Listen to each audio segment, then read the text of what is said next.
இந்த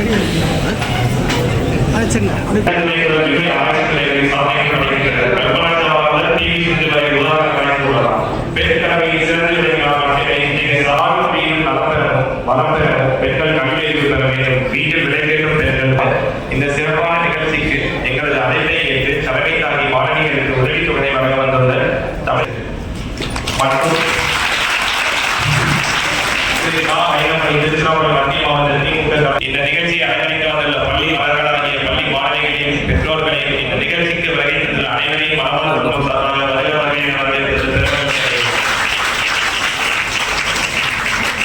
வழங்குதல் மற்றும் எங்கள் கிராமா ஹோம்ஸ் இல்லங்கள் மூலம் 300 முதியவர்களுக்கு தேவையான வசதியை உறுதி செய்தல் வரை எங்கள் திட்டங்கள் அனைத்தும் அவர்கள் வாழ்வாதார குழந்தைகளுக்கு சத்துள்ள உணவு, கல்வி மற்றும் வறுமை சுழற்சியை உடைக்கும் விதத்தில் இத்திட்டத்தின் மூலம் நாங்கள் அவர்களுக்கு நம்பிக்கையை கொண்டு வருகிறோம். தற்போது இந்தியாவில் 12 மாநிலங்களில் 581 நுண்ணறிவு கற்றல் மையங்களை நாங்கள் ஆதரித்து வருகிறோம். தமிழ்நாட்டில் எங்கள் பசியற்ற உலகம் திட்டத்தின் மூலம் 16 நகரங்களில் தினமும் 7585 உணவுகள் வழங்கப்படுகிறது.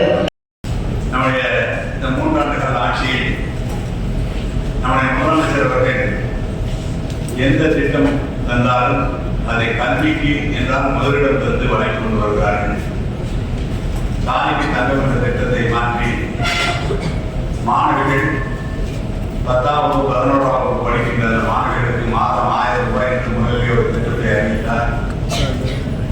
அப்படி அறிவிக்கின்ற போது மாணவர்களால் கேட்டால் இன்னும் இல்லையா என்று கேட்டார்கள்.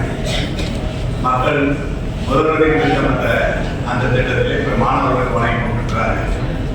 இதனால் என்ன பயன் ஏற்பட்டது என்று சொன்னால் இடைக்கற்றல் நிற்புற இடையிலே கல்வியை நிறுத்திக் கொண்டிருக்கின்ற பிள்ளைகள் தொடர்ந்து படிக்கின்ற வாய்ப்பு, அதுவும் தொடர்ந்து 7 வருடம் அரசு பள்ளியிலே படித்திருந்தால் அவர்களுக்கு தனி இடஒதுக்கீடு என்ற வகையிலே இன்றைக்கு பள்ளி மாணவர்கள் மிக சிறப்பாக இந்த திட்டத்திலே முன்னேறி கொண்டிருக்கிறார்கள். நான் உதாரணத்துக்காக சொல்கிறேன்.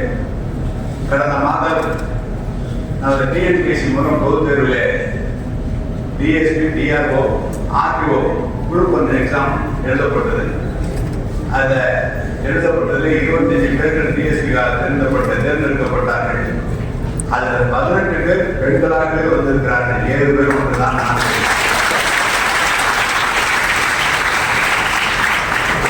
இதற்கு என்ன காரணம்? இன்றைக்கு பெண்கள் சிறப்பாக கல்வியை பயந்து கொண்டிருக்கிறார்கள். அதோடு மட்டுமல்ல, ஒரு குடும்பத்திலே ஆண் படித்து வேலைக்கு செல்லலாம். அது குடும்பத்துடைய கட்டுப்பாடு, அந்த குடும்பத்துடைய வளர்ப்பதற்கு பயன்படும். ஆனால் வீட்டில் இருக்கிற பெண் அல்லது வேலைக்கு செல்கிற பெண் கற்று சென்று பாருங்கன்னா அந்த சமுதாயம், அந்த குடும்பமே அனைவரும் பேரும் கல்வி பள்ளியிலே கற்பது போல வீட்டில் இந்த கல்வியை கற்றுக் கொடுக்கிற அந்த நிலை வருகிறது. அதனால் தான் பெண்கள் சிறப்பாக முன்னேறி கொண்டு வருகிறார்கள். இதை கூட திட்டங்கள்லாம் போட்டார். மகளிர் உரிமை தகவல் என்று சொன்னார். ஆண்களுக்கு சொல்கிற போது கேட்டபோது நாங்கள்லாம் பேசிக் கொண்டிருக்கிற போது அதை கொடுத்தா 1000 ரூபாய் கொடுத்தா செலவழிக்குவாங்க, இவங்களிடம் கொடுத்தா குடும்பத்துக்காக பிள்ளைகளுக்காக சொல்லி 1.5 கோடி மக்கள் 1 கோடியே 16 லட்சம் மக்களுக்கு தந்திருக்கிறார். 30 லட்சம் மக்களுக்கு தந்து தரப்போகிறார்கள். அதில் தமிழ்நாட்டில் மொத்தம் இருக்கிற குடும்பாட்டைகளுடைய எண்ணிக்கை 2,26 லட்சத்திலிருந்து 2,32 லட்சம் என்று இருக்கிறது. அதில் கிட்டத்தட்ட 2 லட்சம் குடும்பங்களுக்கு மாதந்தோறும் அவர்களுக்கு பயன் சென்றிருக்கிற வகையிலே 1000 ரூபாய் பணம், முதியோர் தொகை என்றால் கூடுதலாக பணம், பள்ளி மாணவ மாணவிகளுக்கு 1000 ரூபாய் மாதந்தோறும் பணம் என்று சொல்லி இதனுடைய அரசு முழுக்க அனைத்து திட்டங்களுமே பெண்களுக்கான திட்டமாக நம்முடைய முதலமைச்சர் அவர்கள் செய்து கொண்டிருக்கிறார்கள். இதில் அரசு செய்கிறது. ஆனால் மலபார் கோல்டன் டைமண்ட்ஸ் நிறுவனம் போல கேரளாவிற்கு வந்திருந்து அவர்கள் இந்த சேர்க்கிற பணம் என்பதை எங்கோட்டுதான் செய்யலாம். அதை பள்ளி மாணவ மாணவிகளை, அதுவும் அரசு பள்ளியில் படிக்கிற பள்ளி மாணவர்களை தேர்ந்தெடுத்து அவர்களுக்கு இந்த உதவியை 10,000 to 15,000 வரை ஒரு நபருக்கு இந்த இடத்துல 128 பேருக்கு தருகிறார்கள் சொன்னார்கள். எனக்கு உள்ளபடியே மகிழ்ச்சி. உங்கள் நிறுவனம் வேறு நல்ல முறையில் வளர வேண்டும். அதிலிருந்து வருகின்ற வருவாயை போல பிள்ளைகளுக்கு மேலும் அதிகமாக நீங்கள் தருவீர்களானால் அரசோடு தனியார் பங்களிப்போடு இந்த பிள்ளைகள் நல்ல கல்வியை கற்பார்கள். எனவேதான் உங்களுடைய நிறுவனத்தை வாழ்த்துகிறேன். இங்கு பயனாளிகளாக வந்திருக்கின்ற குழந்தைகளையும் நல்ல முறையில் நீங்கள் முன்னேற வேண்டும் என்ற வாய்ப்புக்கு நன்றி விடைபெறுகிறேன்.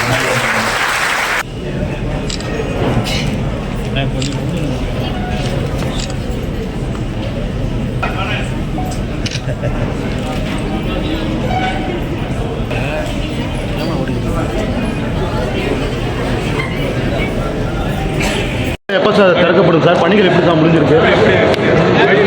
பேருந்து நிலையம் பஸ் ஸ்டாண்டு சார் இந்த வேலை முடிகிற அளவுக்கு இன்னும் ஒரு 10-20 நாளில் முடிஞ்சிடும். முதலமைச்சர் தேதி வாங்க வேண்டியது எல்லாமே முடிஞ்சிருச்சு. 90% முடிஞ்சிருச்சு. சார் சென்ட்ரல் பஸ் ஸ்டாண்டு வந்து வணிக வளாகம் மாற்ற திட்டம் இருக்குது. அப்படிலாம் இல்லைங்க.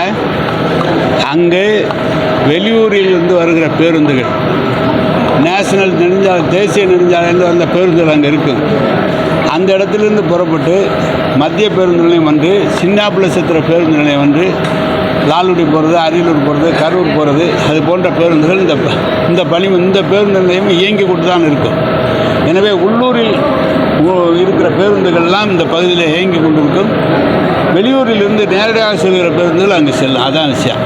எல்லா வேலையும் முடிஞ்சிருச்சு. எக்ஸலேட்டர் பண்ணுற வேலை மட்டும் பாக்கி இருக்குது. ஏசி வேலை கொஞ்சம் நடந்துக்கிட்டு இருக்குது.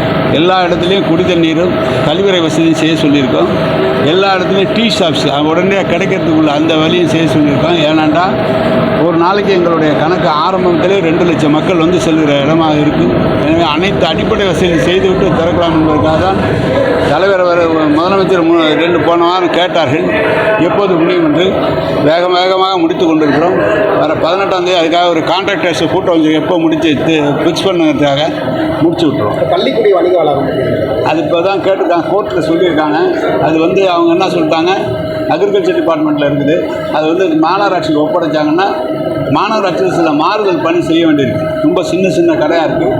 மாடியிலலாம் கடை எடுத்துகிட்டு போக முடியாது. மாவட்ட ஆட்சியர் ஒரு சிறந்த வல்லுநரை வச்சு கடையை பெருசாக்கி வெகுவாக அங்கே வியாபாரம் செய்கிற அந்த புகையை செய்வார்களானால் அந்த கள்ளிக்குடியும் உடனடியாக மக்கள் பயன்படும். பஸ் ஸ்டாண்டு திறந்தோன்னா அதுவும் வந்துடும், பயன்பாட்டுக்கு வந்துடும். இல்லை அது ஒன்றும் தெரியல. கலெக்டர் ஏதோ வச்சுருக்காங்க, நான் ஒன்றும் பார்த்துட்டு சொல்கிறேன். பட்ஜெட்டில் தமிழ்நாட்டுக்கு என்ன தான் செஞ்சுருக்காங்க? பிஜேபிக்காரங்க நாங்கள் செஞ்சோன்றாங்க, பிஜேபிக்காரங்க நாங்கள் தமிழகத்தில் செஞ்சுருக்கோன்றாங்க. சார் இந்த தடவை தமிழ்நாடுன்னு பேரே சொல்லு, அதுதான் முதலமைச்சர் சொன்னார். கடந்த வருடம் சொல்லவில்லை, இந்த வருடம் சொல்லவில்லை. முதலமைச்சர் நேரடியாக கேட்டுக்கொண்டது ஜனங்க ஏதோ ஒரு சில திட்டங்களுக்கு பணம் தந்திருக்காங்க. முழுமையாக பட்ஜெட்டிலே தமிழ்நாடு புறக்கணிக்கப்பட்டிருக்கிறது. அதுதான் தலைவர் அவர்கள் எடுத்து சொன்னார்கள். தமிழ்நாடுங்கிற பேரே வரல. எப்படி திருச்சிக்கு இந்த மெட்ரோ கேட்டிருக்காங்கல்ல, நீங்கள் யாரும் வலியுறுத்தது இல்லை? இல்லைங்க, வலியுறுத்தி 750 பிஜேபிக்காரங்க கொடுக்குறது. அவங்க செய்கிற மெட்ரோவுக்கு பணம் கொடுக்க மாட்டேங்கிறாங்க. தலைவர் நேராக கட்டுறதுக்கு 20,000 கோடி கேட்டால் 6,000 கோடி கொடுக்குறாங்க. நம்ம கோவையும் மதுரையும் முன்னுரிமை எடுத்து திருச்சி எடுக்கிறதுக்கு 750 கோடி அதுக்காக ஆய்வு பண்ணுறதுக்கெல்லாம் கொடுத்துருக்காங்க. உங்களுக்கு தான் பேப்பர்லேயே போட்டாங்களே. அண்ணாமலை வந்து குரு பிடித்த இரும்பு கையை வச்சுக்கிட்டு ஷூட்டிங் நடத்துறாரு ஸ்டாலின் சொல்லியிருக்காரு. அவர் என்றைக்கு நமது ஆட்சியும் தலைவரையும் நல்லா சொல்லியிருக்காரு. என்றைக்குமே அவர் சொன்னதில்லை, நல்லா சொன்னதில்லை. அவர் எல்லாம் என்னென்னமோ பேசுகிறாரு. ஆனால் அவர் சொன்னது எதுவுமே நடக்கலை. அவர் என்ன சொல்கிறாரு, உங்களை அகற்றிடுவான்னு சொல்கிறாரு. அவர் நினைக்கிறது எதுவும் நடக்க போகிறதில்ல. திரும்பவும் முதலமைச்சர் தளபதி தான் வருவார். மக்கள் நல்லா இருக்கிறாங்க. இப்போ கூட மாணவிகள்கிட்ட பேசும்போது இந்த மாதிரிலாம் ஒரு வரவேற்பு மாணவிகளுக்கு முதலமைச்சருக்கு இருக்கிற வரவேற்பு யாருக்குமே இருந்ததில்லை. மீண்டும் கழகம்தான் வரும், தளபதி தான் முதலமைச்சர் ஆவார். எவ்வளோ பேர் கூட்டு சேர்ந்தாலும் அதை பற்றி கவலை இல்லை. மக்களோடு நாங்கள் இருக்கிறோம். சார் மும்மொழி கொள்கையை ஏற்றுக்கொண்டுதான் நிதி தரப்படும் சொல்லி மத்திய அமைச்சர் அதான் கொடுக்கலையே. நம்ம கொடுக்கலையே. ஏற்றுக்கொள்ள மாட்டோன்னு சொன்னோன்னா 2,000 கோடியை வேற மாநிலத்துக்கு கொடுத்தாங்க. நம்ம கொடுக்கலையே. பிளாக்மெயில் பண்ணுறாங்கன்னு சொல்லியிருக்காரு ஸ்டாலின் கூட. ஆமாம், அதான் சொல்லியிருக்காங்க. வேற ஊருக்கு கொடுக்குறாங்க. அதாவது நிதி பற்றாக்குறையை ஏற்படுத்தி அரசுக்கு நெருக்கடியை உண்டு செய்கிறார். ஆனால் அவங்க பேசுகிறதெல்லாம் பார்த்தா என்னமோ அவங்க தான் பூரா தமிழ்நாட்டுக்கே செய்கிறது மாதிரி ஒன்று கூட செய்யாமல் இது மாதிரி பேசிட்டு தான் இருக்கிறாங்க. இதுதான் சொல்கிறேன். வழக்கு தொடரெல்லாம் முதலமைச்சர் பாரு. நான் கேட்ட கேள்வி நீங்கள் அதுக்கு தான் உங்கள்கிட்ட நான் துல்லியமாக தினசரி நடப்பு நிகழ்வுகளையும் கல்வி, விளையாட்டு, அரசியல், வாழ்க்கை முறை, மருத்துவம், தொழில்துறை, சினிமா, பொழுதுபோக்கு போன்ற பல்வேறு நிகழ்ச்சிகளையும் உடனுக்குடன் காண கேப்டன் டிவி மற்றும் கேப்டன் நியூஸ் சமூக வலைத்தள பக்கங்களோடு இணைந்திருங்கள். உங்கள் வணிகத்தை கேப்டன் டிவி மற்றும் கேப்டன் நியூஸில் விளம்பரத்தின் மூலம் மேம்படுத்த விருப்பமா? உடனே கீழே கொடுக்கப்படும் எண்ணிற்கு தொடர்பு கொள்ளுங்கள்.